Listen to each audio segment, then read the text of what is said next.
සුබ දවසක් ඔබ සියලු දෙනාටම. අපි අද කතා කරන්න බලාපොරොත්තු වෙන මාතෘකාව තමයි ප්‍රාග්ධන ආයෝජන තීරණ.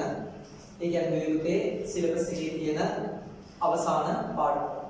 તો මේ ප්‍රාග්ධන ආයෝජන තීරණ කියන කොටස අපිට ඉගෙන ගන්න හම්බ වෙන්නේ කල්පනාකරන ඉගෙන කරන යටතේ. ඒතරවට අනිවාර්යයෙන්ම අගෝස්තු මාසයේ විභාගෙදී දකින්න ලැබෙයි දෙවෙනි ප්‍රශ්න පත්‍රයේ කොටසක්. ඒ වගේම බහුවර්ණ ප්‍රශ්න පත්‍රයේ ප්‍රශ්නාංක 50 බොහෝ වෙලාවට ඊට අමතරව තව MCQ එකක් ලැබෙන්න පුළුවන්. එතකොට අපි මුලින්ම තේරුම් ගන්න ඕනේ මේ ප්‍රාග්ධන ආයෝජන තීරණය කියන්නේ මොකක්ද කියන කතාව. මේ ප්‍රාග්ධන ආයෝජන තීරණය කියන්නේ දිගු කාලයක් සඳහා බලපාන තීරණ. මෙහිදී අපි සරලව පැහැදිලි කරගන්න පුළුවන් දේ රජයේ පැත්තෙන් කතා කරනවා. උදාහරණයක් විදිහට මොනවද රජ ගන්න ප්‍රාග්ධන ආයෝජන තීරණ කියලා කතා කරනවා. අපි බලමු. උදාහරණයක් විදිහට රජයේ පැත්තෙන් බැලුවොත් දුවෙත්තේ වරදවා තේරුම් ගන්න එපා. රජයේ පැත්තෙන් ඉන්නේ ඔයාලගෙන් අහන්නේ නැහැ. මම මේවට පැහැදිලි කිරීම සඳහා තමයි කියන්නේ. ඔය රජයේ පැත්තේ අධිවේගී මාර්ගයක් ඉදි කිරීම ගත්තොත්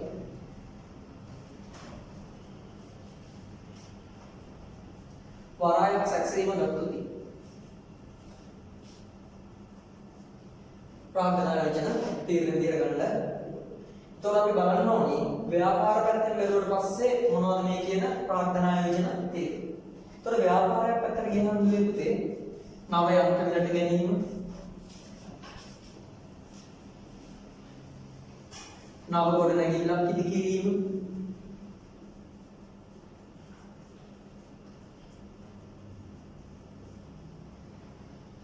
නව දුරකථන පද්ධතියක් ස්ථාපිත කිරීම,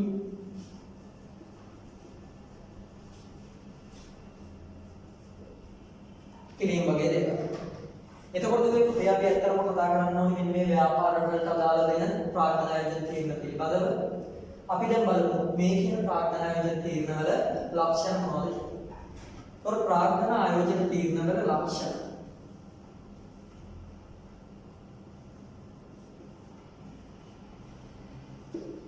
එතකොට බැලුවට පැහැදිලි ව්‍යාපාරයකට විශාල යන්ත්‍රයක් ලැබී ගන්නවා නම් ගොඩනැගිල්ලක් හදනවා නම් විශාල දුරකථන පද්ධතියක් බිහි කරනවා නම් මේ සඳහා විශාල ප්‍රාග්ධනයක් ඕනේ. ඒතකොට මේ පළවෙනි ලක්ෂණය විදිහට ගන්න පුළුවන් ප්‍රාග්ධනයේ විශාල වීම. ප්‍රාග්ධනය විශාල වීම.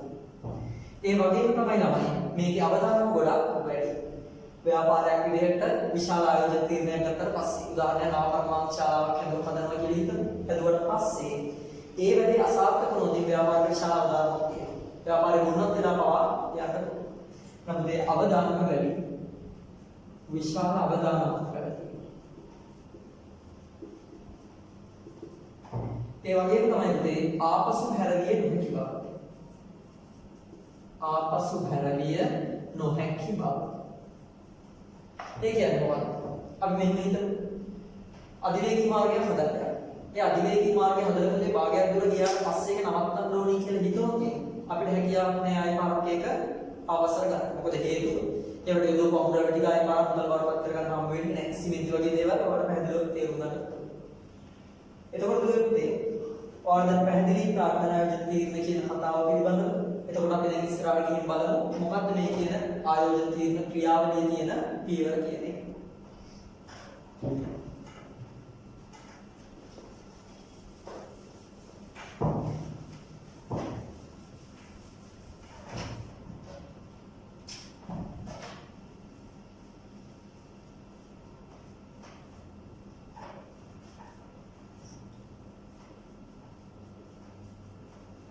ආයෝජන තීරණ ක්‍රියාවලිය. මම සරල උදාහරණයක් ගන්නවා. ABC ව්‍යාපාරයට මෙන්න මේ කියන ABC ව්‍යාපාරයට ආයෝජන තීරණයකට යන්න ඕන කියලා. හරි මගේ උදාහරණයත් එක්ක මම ඉස්සරහට මේ ක්‍රියාවලිය අරගෙන යනවා. ඒතකොට පළවෙනි එක තමයි ප්‍රාග්ධන අවශ්‍යතාවය හඳුනා ගැනීම. එහෙම නැත්නම් ප්‍රාග්ධන ආයෝජන ව්‍යාපෘතිය හඳුනා ගැනීම.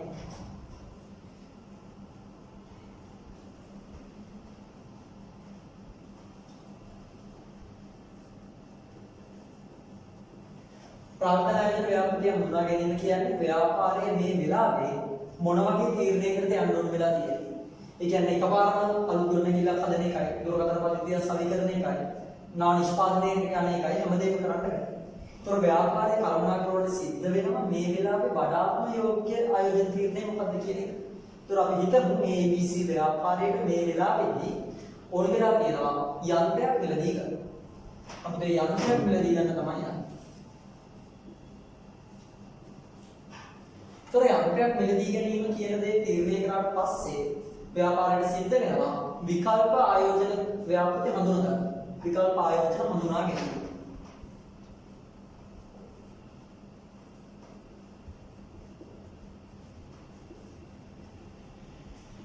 මොකක්ද මේ විකල්ප ආයෝජන හඳුනා ගැනීම කියලා අපි අදහස් කරන්නේ?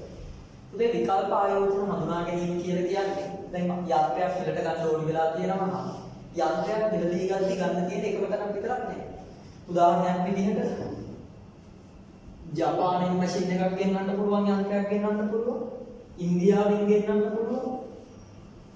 චීනෙන් ගෙන්නන්න පුළුවන් කියලා අපි හිතමු.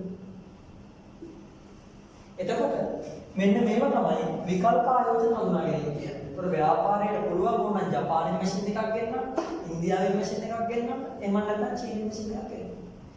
එතකොට අපි තාර්කික උත්තේ හොයලා බලලා හොඳම භාණ්ඩය අනිවාර්යෙන්ම දීලා තියෙනවා. උදාහරණයක් විදිහට අපි අවුරුද්දට මොකක් ගන්න කියලා අනිවාර්යෙන්ම කඩ දෙක තුනකට ගිහිල්ලා අපිට හොඳ අපිට ගන්න සරල එකක් තමයි මේක. අපි විශාල මුදලක් දීලා ලාභ බඩුවක් ගන්නෑ. ඒතකොට අපේ මුදලට සරිලන අපිට ගැළපෙන එකක් ගන්න නම් අපිට ඇඳුමක් ගන්න කියන්නේ විකල්පයක් ටිකක් සංසන්දනය කරලා බලන්න. එහෙනම් ව්‍යාපාරිකයා සිද්ධ වෙනවා මේ මම උදාහරණ විදිහට මෙයාලට ජපානයෙන්ද ඉන්දියාවෙන්ද චීනෙන්ද මේ යන්ත්‍රය ගෙන්නන්න කියන එක තීරණය කරනවා. ඊට පස්සේ මේ විකල්ප ආයෝජන හඳුනාගත්තට පස්සේ දැන් ඒකට කියනවා ජපානයේ ඉන්දියාව චීනය කියන තුනම මැෂින් ගෙන්නන්න පුළුවන්. හැබැයි එකයි ඕන විදිහට. එහෙනම් මේ ඊළඟට මේවට අදාළ මුදල් ප්‍රවාහ ස්ථානීය කරන්න. මුදල් ප්‍රවාහ ඇස්තමේන්තු කිරීම. මොකද්ද මේ මුදල් ප්‍රවාහ ඇස්තමේන්තු කරනවා කියලා අදහස් කරන්නේ? එතකොට ජපානයේ මැෂින් එකක් ගෙනාවොත් අපිට සුද්ධ වශයෙන් සුද්ධ මුදල් ප්‍රවාහය කීයක් එනවා? ඉන්දියාවෙන් ගෙන්නුවොත් සුද්ධ මුදල් ප්‍රවාහය කොපමණද? චීනෙන් ගෙන්නුවොත් සුද්ධ මුදල් ප්‍රවාහය කොපමණද කියලා. අපි මෙහෙම දාලා වශයෙන් ජපානයේ මැෂින් එකක් ගෙන්නහලා ඒවට යන වියදම් ටික අයින් කරාට පස්සේ අපිට ඒකෙන් ලැබෙන ආදායමත් ඉතුරු. ඒකත් අපි මැෂින් එකක් ගෙනාවේ මොකක් නිෂ්පාදනය දී කරන්න වෙන්න පුළුවන්. ඒකට ඒකට ආදායමක්. ඒ සේරම සලකා බලනකොට පස්සේ සුද්ධ මුදල් ප්‍රවාහය කියන්නේ ලැබීම සහ ගෙවීම අතර වෙනස ජපානයෙන් ගෙන මැෂින් එකේ ලක්ෂ 80යි. ඉන්දියාවේ මැෂින් එකක් ගෙනාවොත් ලක්ෂ 70යි. චීනෙන් ගෙනාවොත් අපිට ලක්ෂ 90යි. සුද්ධ ඉතිරිය දාණය. එතකොට පුතේ තාර්කික කළමනාකරන වෙන්න නම් අනිවාර්යෙන්ම මේ වෙලාවේදී ගන්න ඕනේ කොහේ මැෂින් එකද? චීන මැෂින්. ඒ කියන්නේ මේ එහෙනම් මෙන්න මේ ආකාරයට මුදල් ප්‍රවාහයන් ඇස්තමේන්තු කරලා ඉවර වුණාට පස්සේ ව්‍යාපාරය කරන්න ඕන දේ තමයි වඩා සුදුසු ව්‍යාපෘතිය තෝරා ගැනීම හා අනුමත කිරීම. වඩා සුදුසු ව්‍යාපෘතිය හඳුනා ගැනීම හා තෝරා ගැනීම. එහෙම නැත්නම් හඳුනා ගැනීම හා අනුමත කිරීම. එතකොට මේ අවසාන වශයෙන් කල්පනාවක් පුළුවන් අනුමත කරන ව්‍යාපෘතිය ක්‍රියාත්මක කරන්න. මම සරලව ගන්නවා ක්‍රියාත්මක කිරීම. එතකොට අපිට මෙතනදී අපේ සිලබස් එක තුළ ඒ වගේ විෂය නිර්දේශයේදී අපිට සිද්ධ වෙන්නේ මෙන්න මේ කියන විකල්ප ආයෝජන වලට අදාළ මුදල් ප්‍රවාහ ඇස්තමේන්තු කරලා වඩා සුදුසු ව්‍යාපෘතිය හඳුනා ගැනීම හා අනුමත කිරීම කියන්නේ. එහෙනම් අපිට යම් අභ්‍යාසයක් දෙන්න පුළුවන්. උදාහරණයක් විදිහට ගත්තොත් මැෂින් තුනක් දීලා තියෙනවා අටවල් තොරතුරු ගෙන්නනවා කියනවා. අපිට තොරතුරු දීලා තියෙනවා පුතේ අපි ඒ වගේ මෙන්න මේ මුදල් ප්‍රවාහ ටික ඇස්තමේන්තු කරලා ඊට පස්සේ ඒකෙන් වඩා උචිත මොකක්ද කියන එක තෝරා ගන්න සිද්ධ වෙනවා. අපි ඉදිරියට යන දේ මොනවද කියලා පැහැදිලි කරගන්න පුළුවන්. එතකොට අපිට ඊළඟට බලන්න තියෙන්නේ තමයි මුදල් ප්‍රවාහ ඇති විය හැකි අවස්ථා. තොර මුදල් ප්‍රවාහයක් ඇති වෙන අවස්ථාවකින් කොට පස්සේ ප්‍රධාන අවස්ථා තුනක් තියෙනවා. පළවෙනි අවස්ථාව තමයි මූලික ආයෝජනය. පළවෙනි එක මූලික ආයෝජනය, දෙක වාර්ෂික සුද්ධ මුදල් ප්‍රවාහය.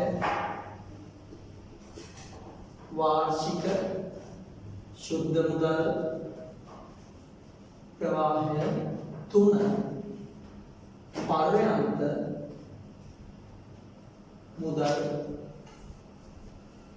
ප්‍රවාහය පර්යන්ත මුදල් ප්‍රවාහය. එතකොට දුරේ මෙතන මූලික ආයෝජනය කියලා අදහස් කරන්නේ අදාළ වත්කමක් නම් බිඳුමාර යන්ත්‍රයක් මිලදී ගැනීම කලින් උදාහරණ වගේ යන්ත්‍රයක් මිලදී ගන්නවා නම් යන්ත්‍රයක් මිලදී ගන්න දවසේදී ඇතිවෙන මුදල් ප්‍රවාහයන් වලට කියනවා මූලික ආයෝජනය කියලා. ඒතර අපි හිතමු අපි ගාව තිබුණා පැරණි යන්ත්‍රයක්. මෙන්න මේ තියෙන පැරණි යන්ත්‍රය වෙනුවට තමයි අපි නව යන්ත්‍රයක් මිලදී ගන්න බලාපොරොත්තු වෙන්නේ. මේ තියෙන පැරණි යන්ත්‍රය වෙනුවට තමයි අපි නව යන්ත්‍රයක් මිලදී ගන්න බලාපොරොත්තු වෙන්නේ. එතකොට ළමයි අපිට පැරණි යන්ත්‍රය තියෙද්දිම අලුත් යන්ත්‍රය ගන්නවා වෙන්නත් පුළුවන්. පැරණි යන්ත්‍රය විකුණලා අලුත් යන්ත්‍රය ගන්නවා වෙන්නත් පුළුවන්. එතනදී පැරණි යන්ත්‍රය විකුණන නම් අපි අලුත් යන්ත්‍රය ගන්නේ පැරණි යන්ත්‍රය විකිණීම මත අපිට මුදලක් ලබා ගන්න පුළුවන්. විවිධ වර්ධව තේරුම් ගන්න එපා. එතකොට නව යන්ත්‍රය මිලදී ගන්න නිසා තමයි අපි පැරණි යන්ත්‍රය විකුණන්නේ. එහෙනම් නව යන්ත්‍රය නිසා ලැබෙන මුදලක් තමයි මේ පැරණි යන්ත්‍රය විකුණුම් වටිනාකම. මොන අපේ මූලික ආයෝජනය යන්නේ පැරණි යන්ත්‍ර ඒ විකුණුම් මිල මේ විදිහට ගන්න පුළුවන්. පිටුම් පැරණි යන්ත්‍රය 1000කට විකුණන්න පුළුවන්. ඊට පස්සේ අපි ඒක විකුණන නව යන්ත්‍රය මිලදී ගන්නේ රුපියල් 5000කට නම් එනමුද රුපියල් 5000ක මුදලක් අපි ගාවින් ගලාගෙන යනවා. මේ මුදල් ප්‍රවාහයක් ඇති වෙච්ච අවස්ථා කිව්වට පස්සේ මුදල් ලැබීම සහ ගෙවීම කියන දෙකම අපි ඉස්සරහට බලන්න ඕනේ. ඒතර මේ කියන්නේ මුදල් ලැබීම. තොර නව යන්ත්‍රයේ ගැනුම් මිල නව යන්ත්‍ර ගැනුම් මිල 5000ක් කියන්නේ අපේ රාජ්‍යයේ තියෙන රුපියල් 5000ක් විදිහට ගලාගෙන යනවා. අන්න මුදල් ප්‍රවාහ ගලා යාම. මේ ගලා යාමක් නම් අපි ඉරුම් කරන්නේදී අලුත් කිරීම අපි සඳහන් කරන්නේ වාහන ඇතුළේ මේ විදිහට නම් මේක අලුත් කිරීමක් විදිහට ගන්නවා. එතකොට දෙන්නේ මේ යන්ත්‍රය අපේ ව්‍යාපාරයට ගෙනීම සඳහා කිසියම් පිළිවෙලක් යනවා. ඔයා දන්න LTS 16 යත්තේ වත්කමක් මූලිකව හඳුනා ගැනීමේදී සලකා බලන සාධක තියෙනවා. එතනදී අපි වත්කමක් ගෙනීමේදී ගන්න පිළිවෙලක් වත්කමේ පිළිවෙලට එකතු කරනවා.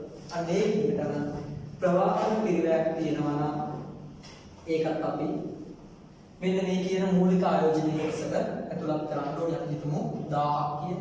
නැත්නම් දෙක මුදල් ගලා යාමක් තමයි සිද්ධ වෙන්නේ. තොර මේක අතරම මොනවද මේ කියන මූලික ආයෝජනයට ඇතුළත් කරන්නේ? හොඳට මතක තියාගන්න මූලික ආයෝජනය කියලා පුතේ අදහස් කරන්නේ දල වශයෙන් වාගේ තේරුම් ගැනීමේ පහසුට මේ කියන්නේ අද දවස අපි මේ වත්කම වෙලදී ගන්න අද නම් අද දවසේ සුද්ධ වශයෙන් මුදල් වල වෙනස් වීම තමයි මේ මූලික ආයෝජනය කියලා කතා කරන්නේ.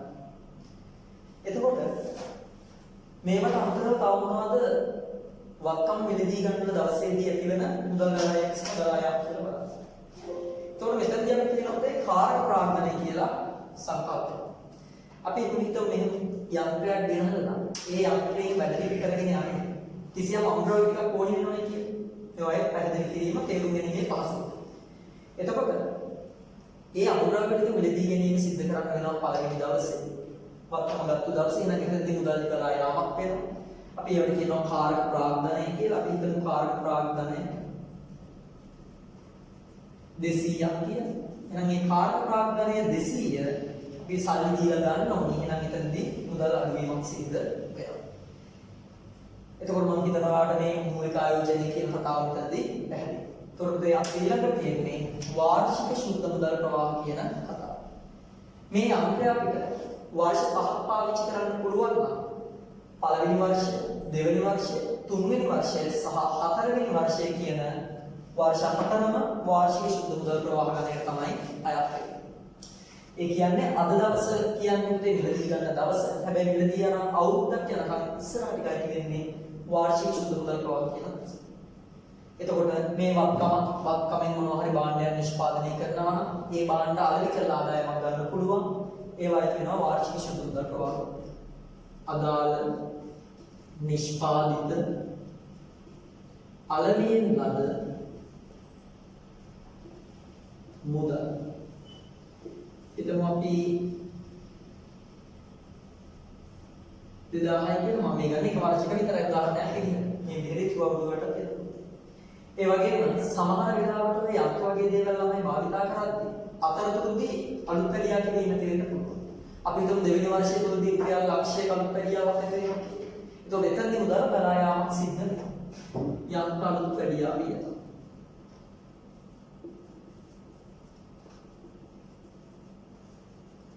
හිතමු මේක ලක්ෂයයි. එතකොට අපි ඊළඟට යනවා පර්යාප්ත මුදල් ප්‍රවාහයේ සංකල්පයට. දැන් පර්යාප්ත මුදල් ප්‍රවාහය කියන්නේ මේ වර්තමානයේ ජීව කාලයේ අවසාන, යන්ත්‍රයේ ජීව කාලයේ අවසාන, මේ ව්‍යාපෘතිය අවසානයේ ලැබෙන මුදල් ප්‍රවාහය. එතකොට එතනදී සුන්බුන් නගය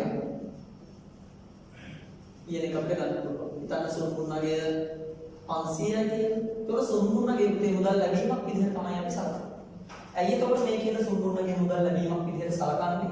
සුන්බුන් නගය කියන්නේ ජීව කාලයේ අවසානයේ ඉවත් කරන වටිනාකම. ඒකේ යම් වටිනාකමකට අලෙවි කරගන්න පුළුවන්. ඒ අලෙවි කරාට පස්සේ අපිට මේ මුදල් දරායමක් සිද්ධ වෙනවා. අන්න ඒ නිසා තමයි සුන්බුන් නගයේ ධනගයක් විදිහට මේ විදිහට පෙන්වන්න කරන්නේ. මේට අතරව හිඟ වියදම් ගෙවන්න ඉතුරුලා තිබුණොත් ඒව ගෙවීමට සිද්ධ වෙනවා. මේ යන්ත්‍රය නිසා කිසියම් ගෙවීමක් තිබුණොත් ගෙවන්නේ ඒක ගෙවන්න. හිඟ වියදම් ගෙවීම.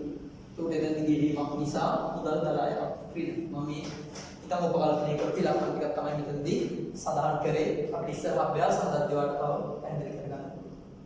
ඒතකොට ඊට පස්සේ බදු ඉදිරියන් ලැබීම කියනවා. බදු ඉදිරියන් ලැබීම 200 කියලා ගන්න. එතකොට මෙන්න මේ විදිහට තමයි මුදල් ප්‍රවාහයක් ඇති වෙන හැකි අවස්ථාව කතා කරන්නේ.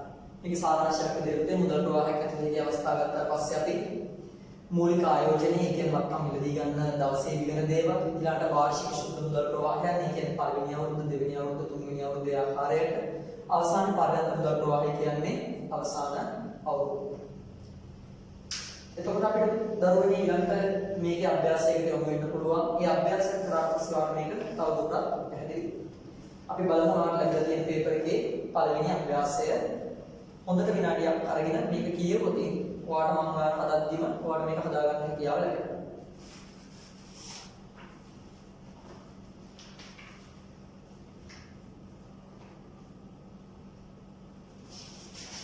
එතකොට නිහංග බේකර්ස් පාන් නිෂ්පාදනය අලෙවි කරන සමාගමකි සමාගමේ නිෂ්පාදනය සඳහා ඇති වැඩි ඉල්ලුම නිසා ඔවුන්ගේ තිබෙන පිටි මිශ්‍රණ යන්ත්‍රය විකුණා ඒ වෙනුවට වැඩි ධාරිතාවයකින් යුත් නව පිටි මිශ්‍රණ යන්ත්‍රයක් මිලදී ගැනීමට තීරණය කළා. ඒතකොට මේ නිෂ්පාදන සමාගමේ ඉල්ලුම වැඩි වීම නිසා අධිධාරිතාවයක් තියෙන තව යන්ත්‍රයක් මිලදී ගන්න තමයි මෙයාලා සැලසුම් කරලා තියෙන්නේ.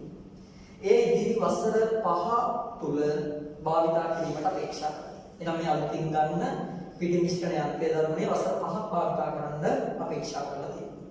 මේ සඳහා අවශ්‍ය මුදල් සම්පාදනය කර ගැනීම සඳහා බැංකු ණය කයිදු කරන ලදී. බැංකුව විසින් මෙම ආයෝජනයට අදාළ මුදල් ගායම් හා ගායම් පිළිබඳ ප්‍රකාශය සමාගමෙන් ඉල්ලුම් කරලා මෙම යන්ත්‍ර දෙක සම්බන්ධ තොරතුරු මෙසේ. තොරතුරු දෙක විතර යන්ත්‍ර දෙකක් කතාවක් කියලා කියන්නේ මොකක්ද කියලා අපිට පැහැදිලිවම තේරුම් ගන්න බැහැ. ඒ යන්ත්‍ර දෙකක් කියලා අදහස් කරලා තියෙන යන්ත්‍රයේ වෙනුවට තව යන්ත්‍රයක් ගන්න. එහෙනම් දැනට තියෙන යන්ත්‍රයේ විස්තර දීලා තියෙනවා. අලුතින් ගන්න බලාපොරොත්තු වෙන යන්ත්‍රයේ විස්තර දීලා තියෙනවා. එතකොට අපි ඊළඟට බලන්න ඕන දේ තමයි දරුවනේ අවශ්‍ය වන්නේ මොකක්ද? ඕනම අභ්‍යාසයක් පිළිවෙල කරන්න කලින් ගානේ මුලින්ම දීලා තියෙන ඡේදයේ කියවල ඉවර වෙලා වාගේ ගාන ඊළඟ මොනවද කියලා බලන එක ඉතා වැදගත්. මේක කියලා තියෙනවා නව යන්ත්‍රයේ මිලදී ගැනීමේ ශක්තිතාවයේ ඇගීමට අවශ්‍ය වන පහත මුදල් ප්‍රවාහය. ශක්තිතාවය කියන්නේ ගන්නවද නැද්ද ගැනීමේ හැකියාව බලන්න කරන පරීක්ෂණ. ප්‍රෝමක් එකේ කියනවා එක් අයිටම වෙන දක්වමින් ආරම්භක මුදල් ප්‍රවාහයන් වසර 1 සිට 5 දක්වා වාර්ෂික මුදල් ප්‍රවාහය. එතකොට දුවේ පුතේ ඔයාලට මේක මම මේ හදන ආකාරය හරි ආකාරව ග්‍රහණය කරගත්තොත් ඕනම අභ්‍යාසයක් සරලව විශ්ලේෂණය කරන්න පුළුවන්. ඒ නිසා ඔබ වඩාත් හොඳයි මාත් එක්කම මේ ආකාරයට ගාන හදන්න පටන් ගන්නවා. එතකොට ඔයාලා මම හිතනවා මේ වෙද්දි ගාන රූල් කරලා මේ විදිහට එහෙම නැත්නම් දරුවනේ මාත් එක්ක රූල් කරමු. අපි මෙතනින් මුලින්ම බිංදුව 1 2 3 4 ආදී විදිහට වර්ෂ ගාන සලකුණු කරගන්න ඕනේ. ඉතින් මේකේ පහක් තියෙනවා ඒ නිසා පස්වෙනි වර්ෂෙත් මේ විදිහට ගන්නවා. ඔයා හොඳට මතක තියාගන්න උදේ මේ බිඳුව කියලා අදහස් කරන්නේ අද දවස. එහෙම නැත්නම් අදාළ ආයෝජන තීරණය සිදු කරන දවස. යන්ත්‍රයක් නම් යන්ත්‍රය මිලදී ගන්න දවස. මේ අද දවසේදී සිද්ධ වෙන දේවල් වලට තමයි කලින් කතා කරේ මූලික ආයෝජනය කියලා. ඒතර මේ තියෙන පළවෙනි වර්ෂයට අදාළව සිදු වෙන මුදල් ලැබීමේ සඳහන් කරන තියෙන්නේ. දෙවෙනි වර්ෂයට අදාළ, තුන්වෙනි අවුරුද්දට අදාළ, හතරට සහ පහට අදාළ. උදේ අනිවාර්යයෙන්ම අපි අතිරේක තොරතුරු දීලා තියෙනවා නම් මොනම ගානකේ අතිරේක තොරතුරු පිළිබඳ මන අවධානයක් යොමු කරන්නම වෙනවා ගාන හදන්න කලින්. මේකේ පළවෙනි අතිරේක තොරතුරේ කියනවා නිෂ්පාදන ධාරිතාවය වැඩි වීම නිසා ආරම්භයේදී කාරක ප්‍රාන්දනයේ ආයෝජනය කළ යුතු අමතර මුදල රුපියල් 40000කි. මෙම මුදල පස්වන වසර අවසානයේදී ආවර්තනය කරගත හැකියි. ඒ කියන්නේ මේකේ අදහස තමයි රුපියල් 40000ක කාරක ප්‍රාන්දනයක් අනිවාර්යයෙන්ම ආයෝජනය කරන්න ඕනේ මේ වැඩේ කරද්දී. ඒතකොට මේ කාරක ප්‍රාන්දනය කියලා මම දල වශයෙන් මාට පැහැදිලි කරනකොට ඒ කාරක ප්‍රාන්දනය කියලා අදහස් කරන්න පුළුවන් තොග සම්බන්ධ දේවල්, ණය සම්බන්ධ දේවල්. අපි දැන් හිතමු දල වශයෙන් තොග තියෙනවා. ඒතකොට අපිට නිෂ්පාදනය කරගෙන යන්න නම් පළවෙනි දවසේදීම මේ කියන කාර්ය ප්‍රාග්ධනයක් අවශ්‍ය වෙනවා ආරම්භයේදී කියන 40000. මෙන්න මේ විදිහට කාර්ය ප්‍රාග්ධනය නිෂ්පාදනය කරන්න යම්පේ ගන්න දවසේ මේකට ලබාගත යුතු නිසා පුතේ බිඳුව වර්ෂයේ මෙන්න මේ විදිහට අඩු කරන්න වෙනවා. මොකද කාර්ය ප්‍රාග්ධනය ලබාගත්තී මුදල් ගලා යාමක් සිද්ධ වෙනවා. අපිට ගැළපෙන පැහැදිලිව කියනවා මෙම මුදල් පස්වන වසරේ ආවරණය කරගත හැකියි.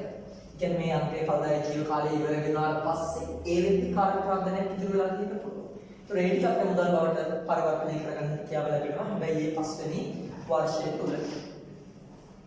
ඒ කියන්නේ පස්වෙනි වර්ෂයට අපි එකතු කරනවා මෙන්න මේ කියන කාර්ය ප්‍රාග්ධනය 40000.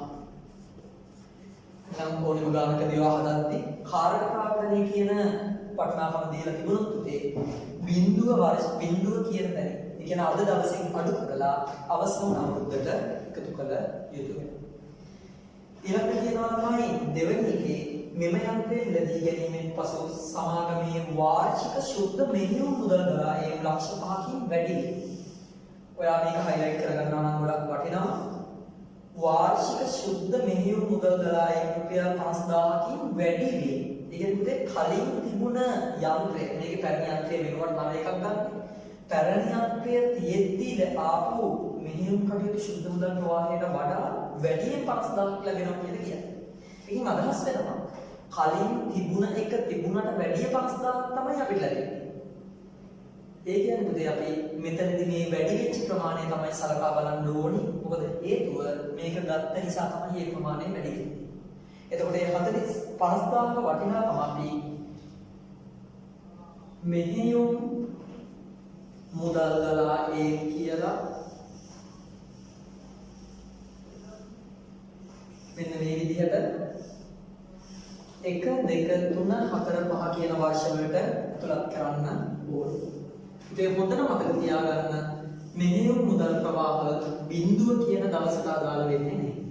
මොකද හේතුව අපි යන්ත්‍රයක් මිලදී ගන්න දවසේදී ඒකෙන් ආදායමක් උපලබ්ධ වෙන්නේ. හැබැයි අරගෙන වර්ෂයක් යද්දී ඒකෙන් ආදායමක් වෙන්න පුළුවන්. දෙවෙනි අවුරුද්දේ ආදායමක් වෙන්න පුළුවන්. තුන්වෙනි අවුරුද්දේ ආදායමක් වෙන්න පුළුවන්. හතරේ පහේ මේ විදිහට ආදායම වෙන්න පුළුවන්. එතකොට පුතේ මේ වෙද්දී අතිරේක තොරතුරු දාලා ඉවරයි. මම නැවත වාට ආවර්ජනය කිරීමක් කරනවා මේක. පුතේ පළවෙනි ගැළපෙන්න තිබුණේ කාර්ය ප්‍රාග්ධනයේ සම්බන්ධ ගැළපීම. කාර්ය ප්‍රාග්ධනයක් ගද්දී අනිවාර්යයෙන්ම බිඳුව වශයෙන් අඩුවීමක් සිද්ධ වෙනවා. නැවතත් පුතේ කාලච්ඡේදයේ අවසානයේදී මේ වත්කමේ ජීව කාලය අවසානයේදී ව්‍යාපෘති අවසානයේදී අපිට මේක අය කරගන්න මේ විදිහට හැකියාව ලැබෙනවා. දෙවෙනි එකේ කතා කරේ මෙහෙයුම් මුදල් ගලා ඒ පිළිබඳව ඒක ලක්ෂ 50000කින් වැඩි වෙයි කියලා කතා කරේ. පුතේ 50000කින් වැඩි වෙනවා කිව්වට පස්සේ අපි ඒක නම් කරනවා වර්ධනාත්මක මුදල් ප්‍රවාහය. එහෙනම් අපි මේ වර්ධනාත්මක මුදල් ප්‍රවාහය 1 2 3 4 5 ආදී වර්ෂවලට ගලපන්න ඕනේ. පුතේ හොඳට මතක තියාගන්න කිසිම හේතුවක් මත බිඳුව එහෙම නැත්නම් මේ අද කියන දවසට මේක තුලත් කරන්න හැකියාවක් නැහැ. මොකද ඒ දවසේ වත්තම ගන්න දවසේදී අපිට ආදායමක් ලැබෙන්නේ නැහැ. එහෙනම් මේ විද්‍යාර්ථී ඒකවලට සලකා බලලා ඉවරයි. ඊළඟට අපිට තියෙන්නේ ගානේ දුරස සංස්කාර. බලනකොට ගානේ දීලා තියෙනවා තිබෙන යන්ත්‍රය ගන්න. ඒ කියන්නේ දැනට තියෙන යන්ත්‍රය අපි අරන් තියෙන රුපියල් ලක්ෂ 5ක මුදලට. ඒක පයින් වෙලා දියා තියෙන්නේ. මේ නිසා අපිට දැන් ඒක නිසා මුදල් ගලායමක් යාමක් වෙන්නේ නැහැ. මොකද ඒක ගත්ත වෙන දැන් නිවිලා ඉවරයි. ඒක අපි කියන නිලුණු පිරිවැයක්. ඒක අරගෙන ඉවරයි. ඊට වර්තමාන පොත්පතේ. වර්තමාන පොත්පතේ කියන්නේ ඒ වක්කමේ පිරිවැයෙන් ෂෙයර් කිරීම කඩ කරාට පස්සේ යන්නේ. ඒ පරණ යන්ත්‍රේ නිසා අපිට ඒක අපිට අදාළ වෙන්නේ නැහැ. වර්තමානයේදී විකිණීම කියන එක. ඒ කියන්නේ පරණ යන්ත්‍රේ දැන් අපිට විකුණ ගන්න පුළුවන් වෙනවා රුපියල් 2,50,000. ඒ කියන්නේ තමයි අපි මේ අලුත් යන්ත්‍රය මිලදී ගන්නවා නම් පරණ යන්ත්‍රය අනිවාර්යෙන් විකිණීමක් සිද්ධ කරනවා. ඒ විකිණීම සිද්ධ කරද්දී මෙන්න මේ කියන රුපියල් 2,75,000 වටිනාකම අපිට අනිවාර්යෙන්ම ලැබෙනවා. එහෙනම් මේක පුතේ අපි විකුණලා තමයි අලුත් යන්ත්‍රය ගන්න. එහෙනම් ඒක අදාළ වෙන්න ඕනේ මේ බිඳුව කියන සීමාවට. මොකද හේතුව අපි අලුත් එක ගන්න අද එහෙනම් පැරණි එක විකුණලා ඉන්න ඕනේ. එහෙනම් පැරණි එකේ විකුණුම් මිල රුපියල් 2,75,000. පැරණි යන්ත්‍ර විකුණුම් මිල රුපියල් 2,75,000. දුයිපතේ පටල ගන්න එපා. පැරණි යන්ත්‍රය ගත්ත මිල වර්තමාන පොත්ගේ වගේ දේවල් දීලා තියෙන්නේ ඔයාට පටලවන්න කියන එක. ඒ නිසා කිසිම හේතුවක් මත ඒවත් මේකට ඇතුළත් කළ යුතු වෙන්නේ නැහැ. ඊළඟට තියෙනවා නව යන්ත්‍රයේ වෙළඳපොළ මිල. ඒ කියන්නේ අලුත් යන්ත්‍රය ගන්න යන වියදමක්. එහෙනම් අලුත් යන්ත්‍රයේ රුපියල් ලක්ෂ 7ක් දීලා ගන්න වෙන්නේ. ඉතින් අනිවාර්යයෙන්ම අලුත් යන්ත්‍රය ගත්තී අද රුපියල් ලක්ෂ 7ක් වේදම් කරන්න සිද්ධ වෙනවා. එහෙනම් අපි අද යන්ත්‍රය ගන්නවා කියන්නේ අද අපේ මුදල් ටිකක් අඩු වෙනවා, ලාංඡනයේ මුදල් අඩු වීමක් සිද්ධ වෙනවා. ඒ නිසා අපි අනිවාර්යයෙන්ම පුතේ ඒක බිඳුවෙන් අඩු කළ යුතුමයි. නව යන්ත්‍රයේ ගැනීම. නව යන්ත්‍ර ගැනීම මිල රුපියල් ලක්ෂ 7ක්. මෙන්න මේ විදිහ පැහැදිලි. ඊළඟට සවිකිරීම පිරිවැය. මම කිව්වා යන්ත්‍ර ගෙනාවා නම් අපි සවිකරන්න පිරිවැයක් ගන්නවා. එතකොට ඒක මේ අද දවසට තමයි අදාළ වෙන්නේ කියන්නේ බිඳුවට අනිත් සාපේ මෙතන රුපියල් 50,000ක් අඩු කරනවා සවිකිරීම පිරිවැය. මේකට අපි කියනවා සවිකිරීම පිරිවැය. ඊළඟට අපි කියනවා අන්තිමට වසර 5 අවසානයේදී පොත්පතේ 20000යි වසර 5 අවසානයේදී විකිණීමට අපේක්ෂිත මිල 70000. මේ වසර 5 අවසානයේ පොත්පතේ 20000යි වසර 5 අවසානයේ විකිණීමට අපේක්ෂිත මිල 70000. එතකොට ඒකේ අදහස තමයි අලුත් යන්ත්‍රයේ අවුරුදු 5 ඉවර වෙලා අපිට විකුණ ගන්න පුළුවන් මිල 70000. ඒතකොට වසර 5 අවසානයේ පොත්පතේ සලකා බලන්න ඕනේ නැහැ විකිණිය හැකි මිල කෙලින්ම දීලා තියෙනවා. වසර 5 අවසානයේ මේ වක්කම යන්ත්‍රයේ විකුණලා 70000 පය කරගන්න. නම් හොඳට මතක තියාගන්න සුන්බුන් අගය කියන එක. සුන්බුන් අගය කියන එක උදේ වර්තමාන ජීව කාලයේ අවශේෂ වෙලා තියෙන වටිනාකම ඒක අවසාන වර්ෂයට එකතු කිරීමක් තමයි අපි සිද්ධ කරන්න ඕනේ. මෙතනදී අපි සලකා බලන්නේ පොත් අගය නෙමෙයි උදේ විකිණිය හැකි මිල කියන එක. එතකොට මේ වෙද්දී අපි අභ්‍යාසයේ ලබා දීලා තියෙන තොරතුරු සියල්ලම මේ කියන සමන්ට අපි අදලත් කරගෙන ඉවරයි. එහෙනම් අපි ඊළඟට පුළුවන් මේ කියන බිඳුව 1 2 3 4 5 ආදීව ලියාගෙන තියෙන ටික යකට සුළු කිරීමක් කරලා එකතුව ගන්න. එතකොට ඔයත් අපි මේ එකතු කිරීම අඩු කිරීම කරද්දී මනසලකිල්ලක් දැක්විය යුතුයි. මොකද ඔයාගේ ඉදිරි පියවරට යන්න මේ එකතුන් වැරදුනොත් ඔයාගේ අවසන් පිටුරු අනිවාර්යයෙන්ම වැරදි නිසා. දැන් ඒක බලන්න බිඳුව වර්ෂය යට පිළිවෙලට ලියා ගන්න ඕන. එකතු කරලා පළවෙනි වර්ෂය, දෙවෙනි වර්ෂය, තුන්වෙනි වර්ෂය, හතරවෙනි වර්ෂය, පස්වෙනි වර්ෂය ආදී. එතකොට ඔයා මේ දෙදි මම හිතනවා මේ ටික පිළිවෙල කරගෙන ඇති. එහෙමනම් දුවේ මේ ටික පිළිවෙලට යටලා මාත් එක්ක කරමු.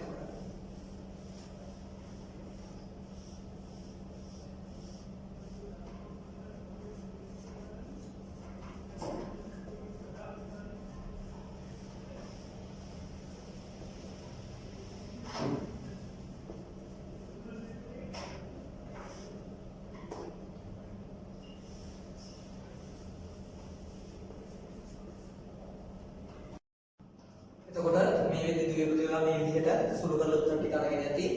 එතකොට නැත්තම් මේ කියන බිඳුව වර්ෂයේ බිඳුවේදී රුපියල් 5,15,000ක ඍණයක් ඇති. මේ ඍණයේ තේරුම තමයි මේ ආයෝජනයේ ආරම්භක ආයෝජනය. මූලික ආයෝජනයේ විදිහට සලකන්නේ රුපියල් 5,15,000. ඒ කියන්නේ පළවෙනිම දවසේදී රුපියල් 5,15,000ක වටිනාකම ව්‍යාපාරයේ එළියට ගලා යාම අපේක්ෂා කරනවා. සුද්ධ මුදල් ගලා යාම තමයි පළවෙනි වසර තුල දක්නට ලැබෙන්නේ. ඊට පස්සේ පළවෙනි වර්ෂයට ගියාට පස්සේ 50,000ක ආදායමක් ලැබෙනවා. දෙවෙනි වර්ෂයට ගියාට පස්සේ 50,000ක ආදායමක් ලැබෙනවා. තුන්වෙනි වර්ෂයට ගියාම 50,000ක ආදායමක් ලැබෙනවා. හතරවෙනි වර්ෂයේ 50,000ක ආදායමක් ලැබෙනවා. පස්වෙනි වර්ෂයේ 1,60,000ක ආදායමක් ලැබෙනවා. එතකොට අපේ ප්‍රශ්නේ අහලා තිබුණ පුතේ පළවෙනි වර්ෂයේ රෝමාංකයේ එක් අයිතම වෙන්වෙන්ව දක්වමින් ආරම්භක මුදල් ප්‍රවාහයන් ගණනය කරන්න කියලා. එතකොට මේ තියෙන පුතේ රෝමාංකයකට අදාළ උත්තර. ඔයා විභාගෙදී මේක රෝමාංකයක කියලා නම් කරත් ප්‍රමාණවත්. එහෙම නැත්නම් ඔයාට වෙනම රෝමාංකයක කියලා අරගෙන මේ ටික විතරක් වෙනම ලියලා එකතු කරලා තියන්න. රෝමාංක දෙකේදී අපේ එයාලා ඉඳලා තියෙනවා වසර 1 සිට 5 දක්වා වාර්ෂික මුදල් ප්‍රවාහ. ඒක තමයි කියන්නේ මේ අවසාන පිළිතුර විදිහට මේ ඇවිත් තියෙන්නේ 1 සිට 5 දක්වා වාර්ෂික මුදල් ප්‍රවාහය. ඒතකොට මෙන්න මේ විදිහට තමයි අපේ පළවෙනි අභ්‍යාසයේ සකස් වෙන්නේ. හැබැයි දෙත්තේ හොඳට තේරුම් ගන්න ඕන දෙයක් තමයි මේ අපි සකස් කරේ ඉතාම ප්‍රාථමික මට්ටමේ අභ්‍යාසයක්. මොකද වාස්තවික මට්ටමට එහෙම නැත්නම් පසුගිය විභාග ප්‍රශ්න තාම සාකච්ඡා කරන්න ප්‍රමාණවත් දැනුමක් ඔයාලට නැහැ. මෙන්න මේ විදිහට තමයි අපි විශාල අභ්‍යාසයකට එහෙම නැත්නම් සම්පූර්ණ ගානක ප්‍රවේශ වෙන්න කලින් අභ්‍යාසයක අවශ්‍ය දේවල් ටික සකස් කරගත යුතු වුණා. තෝරදරුවනේ අපි අභ්‍යාස අංක දෙකට යොමු වෙමු. ඔයා විනාඩියක් අරගෙන ඔයාලට ලැබිලා තියෙන ප්‍රශ්න පත්‍රයේ හොඳට මේ ප්‍රශ්න කියවන්න. නැත්නම් මම හදද්දී ඔයාලට මේක පැහැදිලි කරගන්න අමාරු වෙනවා. ඉතින් ඔයාලට විභාගෙත් මේ විදිහ තමයි ප්‍රශ්නයක් හම්බ වෙච්ච ගමන් කරගෙන යන්න එපා. ගාන කියවලා දලා දහසක් වගේ උදේ හඳ ගන්න ඕනේ. නම් දැන් ඔයා විනාඩියක් අරගෙන බලන්න ගැළපෙන්න හොඳට කියවන්න. මම කියනවා ඔයත් ඒ අතර කියවන්න.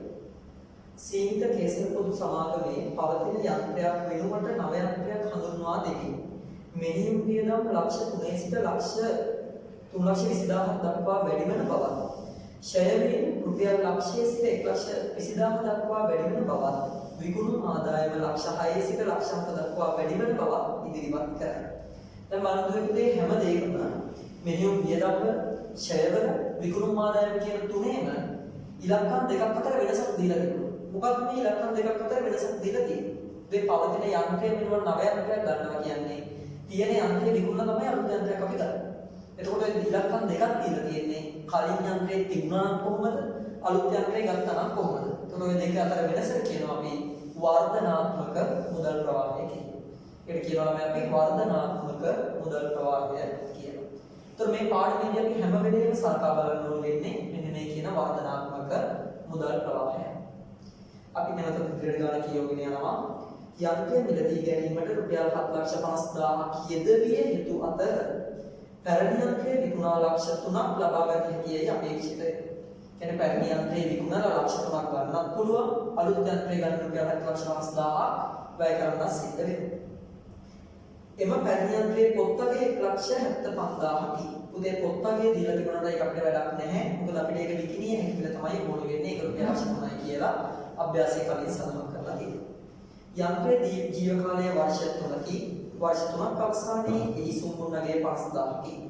තවද යන්ත්‍ර අලුත්පැඩියක් සඳහා දෙවන වර්ෂයේදී 10,000ක් වැය වනු ඇත. අවශ්‍ය වන්නේ බිඳුව සිට 3 දක්වා වර්ෂවල වාර්ෂික මුදල් ප්‍රවාහයන් ගණනය කර ගැනීම. නමුත් මේ විදිහට අපි සකස් කරගත්තු ආකෘතියට මේ තියෙන තොරතුරු ටික ඇතුළත් කරන්න තමයි දැන් අපිට තියෙන්නේ. ඒතකොට මේක මුලින්ම කියන්නේ පැරණි යන්ත්‍රයේ වෙනුවට නව යන්ත්‍රය හඳුන්වා දෙන්න ගියාට පස්සේ තිබිච්ච මෙහෙයුම් වියදම් ලක්ෂ 3,20,000ක් දක්වා වැඩි වෙනවා. පුතේ ඒ කියන්නේ පැරණි යන්ත්‍රයේ තිබුණා නම් මෙහෙයුම් වියදම් අපිට ඇති වෙන්නේ ලක්ෂ 3යි. හැබැයි අලුත් යන්ත්‍රයේ ගත්තොත් වාර්ෂික 3,20,000ක මෙහෙයුම් වියදමක් දරන්න සිද්ධ වෙනවා. එහෙනම් මේ අලුත් එක ගත්ත නිසා අපිට අමතරව දරන්න වෙන රුපියල් 20,000ක වියදමක් විතරයි වාර්ෂික මෙහෙයුම් වියදමක් විදිහට. එතකොට කලින් අපි කතා කරා පුතේ ආදායම් වියදම් කියන දේවල් බිඳුව ඒ කියන්නේ අද දවස් තුන ඇතුළත ඇති වෙන්නේ නැහැ. ඒවත් ඇති වෙන්නේ මෙන්න මේ කියන වර්ෂ වලට අදාළව. අන්න ඒ නිසා අපි මෙහෙයුම් වියදම් වල වැඩිවීම කියනවා. මෙහෙයුම් වියදම් වල වැඩිවීම කියලා බිඳුවට දාන්නේ නැතුව. මොකද මෙහෙම වියදම් මෙහෙම ආදායම් බිඳුව කියලා. නැත්නම් මේ අද කියන දවසට අදාළ වෙන්නේ නැහැ. ඒ නිසා 1 2 3 කියන වර්ෂවලට අපි රුපියල් 20000 ගානේ තමයි මෙන්න මේ විදිහට ඇතුළත් කරන්න ඕනේ.